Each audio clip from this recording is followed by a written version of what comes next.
Баршаға сәлем, менің есімім Асем, каналыма қош келдіңіздер. Сіздермен бүгінгі видеода кез келген образбен әдемі жарасатын осындай әдемі сумка тоқитын боламыз. Бізге бұл сумканы тоқу үшін 1,5 моток трикотажный жіп қажет болады. Сумка формасын өте жақсы ұстайды. Астарды қажет етпейтін сумкалардың бірі. Осындай портфельный замокта. Узор өте қарапайым әрі плотный. Бұл сумка бар жоғы 3 қана детальдан тұрады. Основной деталь және 2 жаны. Видеоны соңына дейін қарап, осындай әдемі сумка тоқып үйреніңіздер. Баршаңызға сәттілік. Бізге керекті заттармен таныс болайық. Менде трикотажный жіп алтын нитка, 300 граммда 100 метр бар бұл жерде. Және бізге осындай 2 ашылатын кольцо керек. Бір портфельный замок. Осындай цепочка. Основной тоқуымызға номер 6 крючок. Көмекші ретінде 4 немесе 4,5 және қайшы керек. Жібімізді жұмысқа дайындап аламыз. Осылай өзімізге қарай ағытып, созып дайындап аламыз. Тоқу барысында осылай жіпті созу арқылы тоқимыз. Жұмысты біз цепочка теруден бастаймыз. Ондай қатты ұзын кончик керек емес. 21 воздушный петля тереміз. 1, 2, 3, 4, 5. 21 воздушный петлямызды теріп алдық. 21-ші бізде для подъема. Енді мынау артындағы полу петлялардан алып тоқимыз. Мұна біріншісін қалдырып кетеміз. Мына жіптен кейін тұрғанда. Одан кейінгісінен өткізіп, столбик без накида тоқимыз. Екінші қатарының соңына дейін осы артындағы полу петлялардан алып столбик без накида тоқимыз. Бізде общий 20 столбик без накида шығу керек. Міне 20 столбик без накида тоқып алдық. Енді екінші қатарымызды тоқимыз. Мына кончикті осы қатарға қосып тоқып кетеміз. Бір воздушный петля көтерілу үшін. Енді қараңыздар.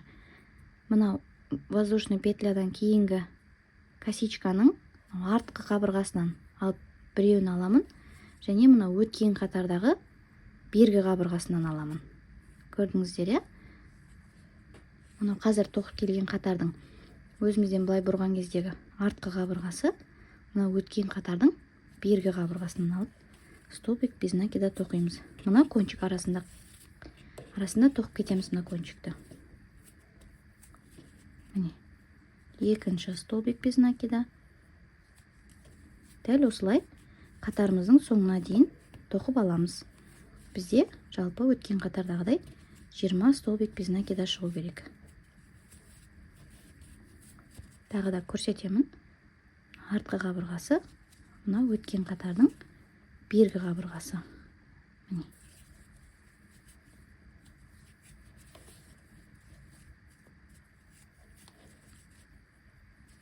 Қатардың соңына дейін осылай тоқып алыңыздар. Екінші қатарымызды тоқып алдық. Әдеттегідей бір воздушный петля. Воздушный петлядан кейінгі қабырғадан аламыз.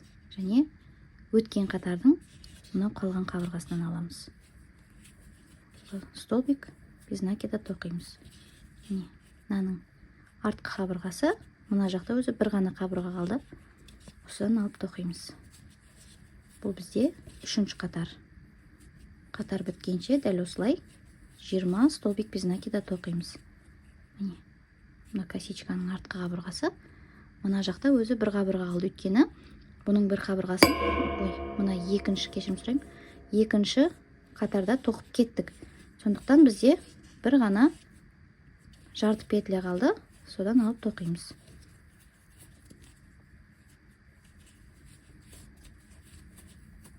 Міне үшінші қатарымызды тоқып алдық. Енді әрі қарай дәл осы узормен жалғасады. Бір воздушный петля и мына екі қатардың полу петляларынан алып тоқимыз. Өзімізге керек ұзындықты тоқып аламыз. Мына жаққа қарай мына ұзын болып шығу керек. Өзімізге керек ұзындықты тоқып алдық.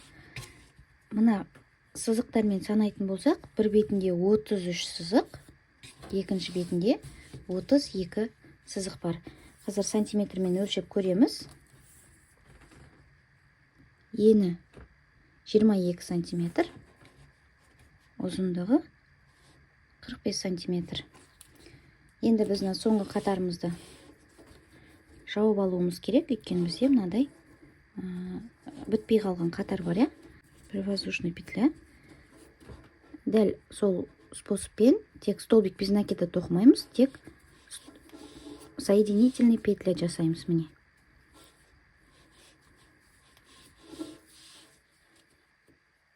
Жарты қабырға, өткен қатардың жарты қабырғасынан алып, осылай соединительный петля жасаймыз. Қатардың соңына дейін бізде 20 соединительный петля болу керек.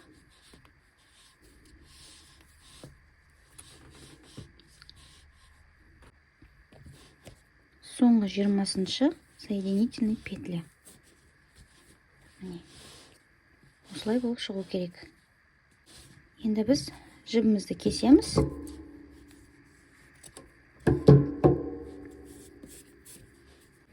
Мынау бізде аяқталмай қалған сияқты болып тұр. Осы жерді қазір фальш петлямен жабамыз. Кішірек крючок алып, мынау жанындағы екі петлядан өткіземіз. Мына жіпті шығарамыз. Енді мынаны қай жерден шықты, дәл сол жерге қайтып алып келеміз. Асты жағынан алып келуге болады. Міне. Көрініп тұр, қай жерден алғаным. Осы жерден өткіземіз. Міне. Біздің қатарымыз мынандай косичкамен жабылды. Енді мына кончикті мына қатарлардың арасына жасырып шығамыз.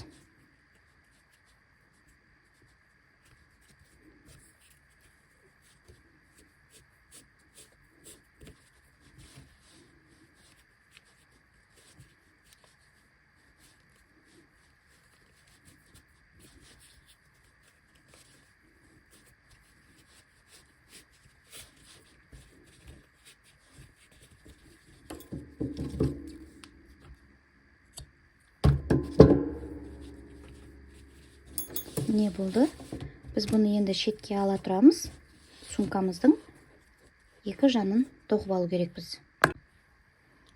Алдымен бірінші петлямызды жасап аламыз. Енді 6 воздушный петля тереміз. 1, 2, 3.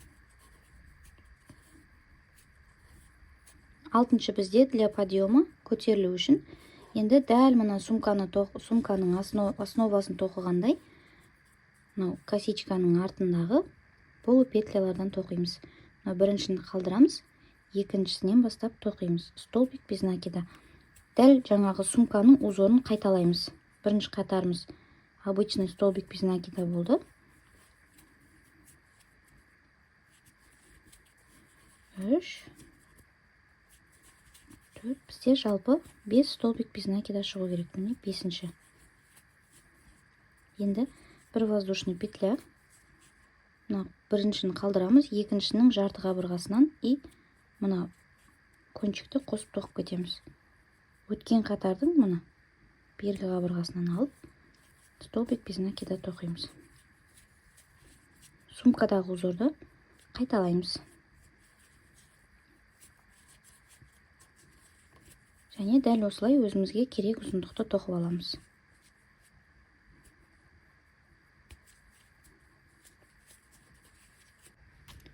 Сумкамыздың жанын тоқып алдық. Бұл жерде бізде екі бетінде де 9 мынадай линиядан болу керек. И осында бізге екінші деталь керек. Сумкамыздың екі жаны. Мен уже жібін кесіп дайындап алдым. 1-1,5 метр осындай ұзындықта қалдырсаңыздар болады. Енді жібімізді шығарамыз. Енді осыны сумкамызға қосып тоқитын боламыз қазір. Сумкамыздың клапаны соңында біз соединительный петля жасадық. Сол жағы болады. Енді мен мына жерге маркерлер қойып алдым. 9 линия санадым.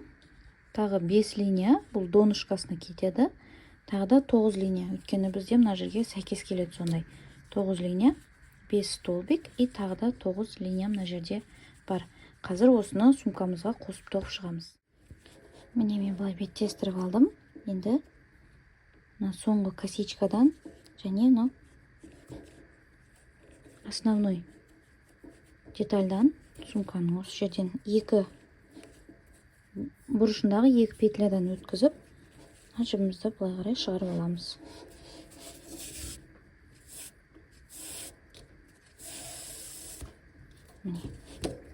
Енді қараңыздар, мына жақта линияларды бір-бірімен сәйкестендіріп, дәл осылай қосып тоқып шығамыз.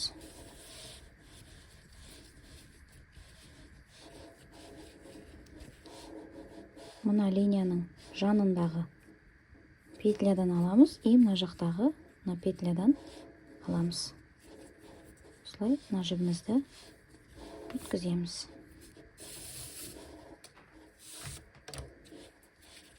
Келесі линияның жанындағы петлядан аламыз.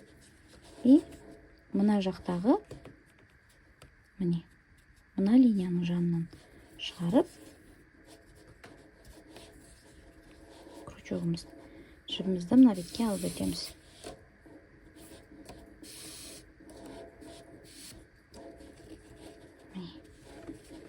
Осылайша тартып тоқып шығамыз. Келесі линиямыз мында тұр. Қасындағы петлядан аламыз. Одан кейінгі мына жақтағы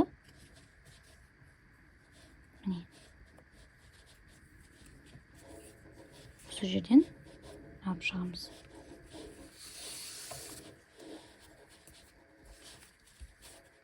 Дәл осылайынан мына жерге дейін тоқимыз. Міне 9 линиямызды сәйкестендіріп тоқып алдық. Енді донышкасына өтеміз. Мынау 5 петлямыз мына жердегі 5 линияға сәйкес келеді. Мына жерден шығарамыз. Қараңыздар, мынау біздегі 9 линия біткеннен кейін мына 9, мынау 5-еудің біріншісі. Осы жерден алып шығамыз жібімізді. Біріншісі кетті. Екіншісінен өткіземіз. Екіншісі, үшінші линиядан өткіземіз. Мынау линияның мына жеріндегі петлядан алып тоқып жатырмын.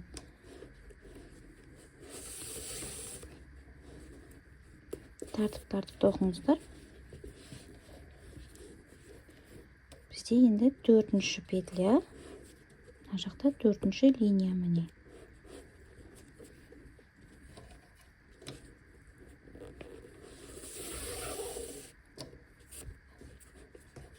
Донышканың соңғысы 5-ші.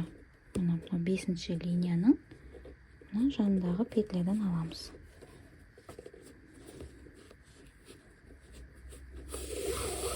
Біз соединительный петлямен тоқуға да болады бұны, бірақ мынау біздің узорымыз өте қалың, қатты, тығыз болатындықтан ол онша әдемі көрінбейді. Сондықтан осындай тігіспен қосып шыққанымыз өте дұрыс. Енді сумканың мына жанына өтеміз. Мына 1-ші линияның жанындағы петлядан аламыз. Мына жақта 9, 1-ші линиясы, мына жақтағы 9-дың. Осылай санап істесеңіздер, өздеріңізге өте ыңғайлы болады.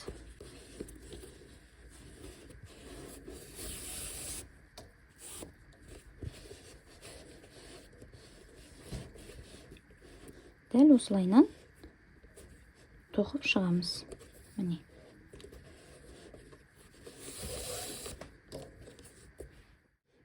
Міне соңғы 9-ші линияға келдім. Мен оны соңғы косичкадан алып қосамын.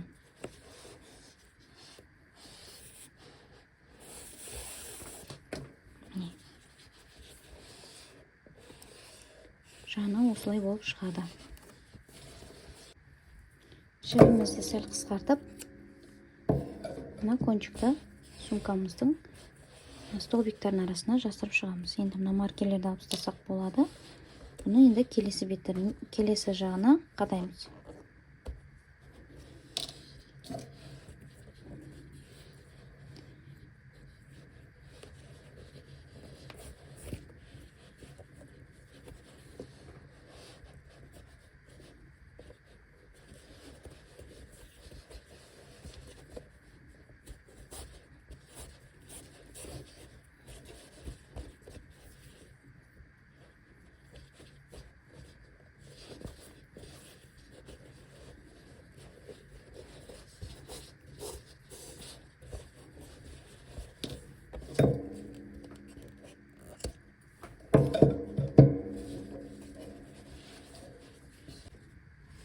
Бірінші жаны осылай болып шықты. Енді екінші жанын орналастырып аламыз. Дәл осы способпен, бірақ бұл кезде уже мына жанынан бастап емес, сумкамыздың мына жанынан бастап қосамыз. Өйткені мына жерде байқасаңыздар, кішкене ашық жер бар, ол сыртына қарады. Мына жағында сыртына қарап тұр. И мына жағында дәл солай орналастырып аламыз. 9-9 линиядан белгілеп, қосып тоқып шығыңыздар. Сумканың екінші жанында қосып, портфельный замогымызды орнатып алдым.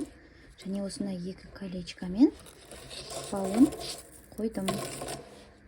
Біздің бүгінгі мастер-классымыз бойынша осындай өте қарапайым әрі оңай тоқылатын сумкамыз дайын болды. Астар қолдансаңыздар да болады, қолданбасаңыздар да болады. Мастер-класс ұнады деген ойдамын. Егер мастер-класс ұнаса, пікір қалдырып, лайк басып, каналға тіркеліп, қолдап отырыңыздар қыздар. Алдағы уақытта бұдан да әдемі, керемет дүниелермен бөлісетін боламын. Сау болыңыздар. Назарларыңызға рахмет.